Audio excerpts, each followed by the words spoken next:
Hey, what is going on, guys? So today we'll be taking a look at another Marvel Legends 2-pack. This one is the Spider-Man Homecoming, Ned Leeds and Peter Parker 2-pack, all in the civilian clothes, looking really good there. I was really excited to pick up this set, so I'm really glad I was able to find this one, and I'm really stoked to have this one in hand.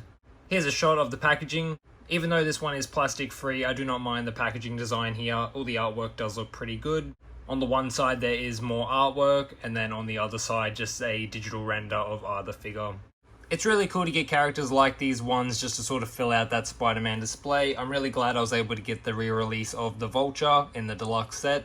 So now I'm just hoping at some stage they do re-release the homemade suit and also the first Spider-Man suit.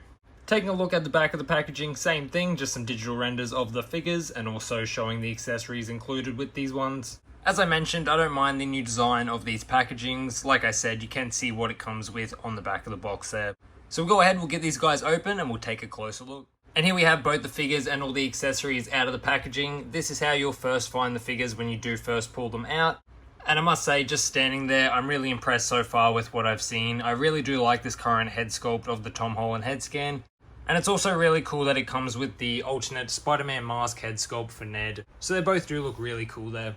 There is a little bit of color difference between the chest piece and the rest of the shirt for Peter. I'm guessing just a different plastic was used. It's not overly noticeable, but just something worth noting. But overall, I'm really happy with the sculpt work and the detail applied to both of these figures. They do look really nice. There is some really nice shading in certain areas, so that all does look really good there. Taking a look at the accessories for this one, you do get an alternate head for both Ned and Peter. The Ned head sculpt I think looks really good, so this will probably be the one I do display on the figure. Peter does also come with alternate hands and also the book there. And also there is Ned's backpack, which does look really nice. Peter's did come on the figure, as you can see there. And like I just said, there is some nice sculpted details in both of those also. As I mentioned, I'll definitely be using that alternate Ned head sculpt, whereas for the alternate Peter head sculpt, honestly, it looks pretty terrifying for the most part, so I don't think it'll be a head scan I'll be using.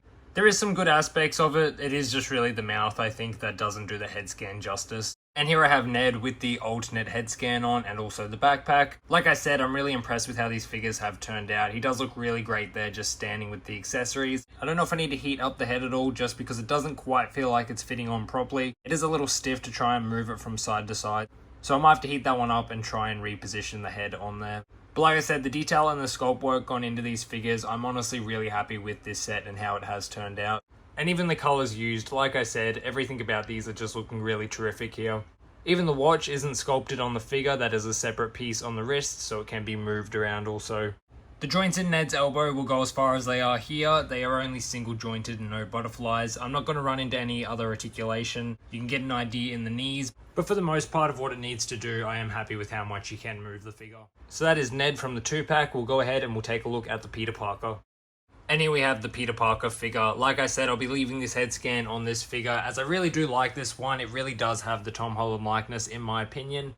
The neck is on its own separate joint, so you can get that bit of extra range of motion, which is nice to see. There's no butterfly joints. It does almost look like there is. It's a little bit deceiving, but there is not, unfortunately, on this one. Overall, I really like the sculpt work. Again, the colors used and the little details with the undershirt there look really good. But overall, it's just really nice to get a Peter Parker version of the Spider-Man. He does stand about as tall as his Spider-Man figures, so they will all be nice and uniform in the display there. Here we just have both the figures standing side by side. Like I said, I'm really happy with how this set has turned out. A really cool one to get. I would like to get a MJ at some point as well. Hopefully they do a second wave of the No Way Home characters, but I guess we'll have to wait and see for that one. I'd love if they did a lot more re-releases, kind of like how they did for the Infinity Saga characters with the Wakanda Captain America and the Endgame Thor. Getting some more characters like that, just going back and revisiting certain figures like that just to get them back in circulation or to improve upon them would be really nice to see. I'll give you guys a quick look at the Spider-Man shelf now with these characters in there. It's filling out a bit more nicely, which like I say is always good to see. So let me know what you guys think down below. Are you guys going to pick this set up? As always, thank you all for watching and I'll catch you in the next one.